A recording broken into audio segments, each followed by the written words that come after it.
Hi hello welcome my dears. നമുക്ക് 3 കാർഡുകൾ എടുക്കാം. അത് നിങ്ങളുടെ സാമ്പത്തിക കാര്യങ്ങളുടെ അവസ്ഥയെ സൂചിപ്പിക്കുന്നതാണ്. ആദ്യത്തെ കാർഡ് നിങ്ങളുടെ കറണ്ട് സ്റ്റാറ്റസ്, അതായത് ഫിനാൻഷ്യലി നിങ്ങളുടെ കറണ്ട് സ്റ്റാറ്റസ് ആണ് കാണിക്കുന്നത്. നമുക്ക് കിട്ടിയിരിക്കുന്ന കാർഡ് ടെമ്പറൻസ് ആണ്.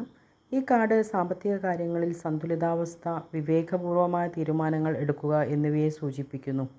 അതായത് പെട്ടെന്നുള്ള വലിയ ലാഭമോ നഷ്ടമോ അല്ല, മറിച്ച് ക്രമേണ സ്ഥിരതയിലേക്കുള്ള വളർച്ചയെയാണ് സൂചിപ്പിക്കുന്നത്.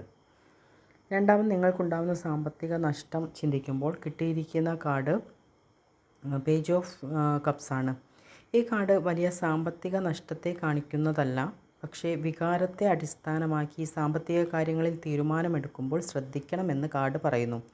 പുതിയ എന്തെങ്കിലും പണം മുടക്കുക, ആർക്കെങ്കിലും കടം കൊടുക്കുകയോ ഒക്കെ ചെയ്യുന്നുണ്ടെങ്കിൽ വളരെയധികം ശ്രദ്ധിച്ച് മുന്നോട്ട് പോകാൻ കാർഡ് പറയുന്നു.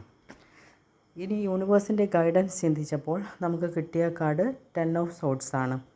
അതായത് നമ്മൾ ഇപ്പോൾ ചെയ്യുന്ന റിസൾട്ട് കിട്ടാത്ത പദ്ധതികൾ, അതായത് കാര്യങ്ങൾ, ഇവയ്ക്ക് പണം മുടക്കിയിട്ടുണ്ടെങ്കിൽ അത് അവസാനിപ്പിക്കേണ്ട സമയമായിരിക്കുന്നു എന്ന് പറയുന്നു. അല്ലെങ്കിൽ കടം, നഷ്ടം, മാനസിക സമ്മർദ്ദം നൽകുന്ന ഒരു സാഹചര്യം അവസാനിക്കുന്നു എന്നും ചിന്തിക്കാം. അതായത് ഓവറോൾ നോക്കുമ്പോൾ പ്രവർത്തിക്കാത്ത കാര്യങ്ങൾ വിട്ടുകളയുക, ഒരു ചക്രം അവസാനിക്കുന്നു. അതുപോലെ 10 ഓഫ് സോഡ്സ് സാമ്പത്തികമായി കഠിനമായ ഒരവസ്ഥയെ കാണിച്ചാലും അതിനുശേഷം വരുന്ന പുതിയ സാധ്യതകളെയും കാണിക്കുന്നുണ്ട്. അത് എല്ലാവർക്കും റെസണേറ്റ് ആവണമെന്നില്ല.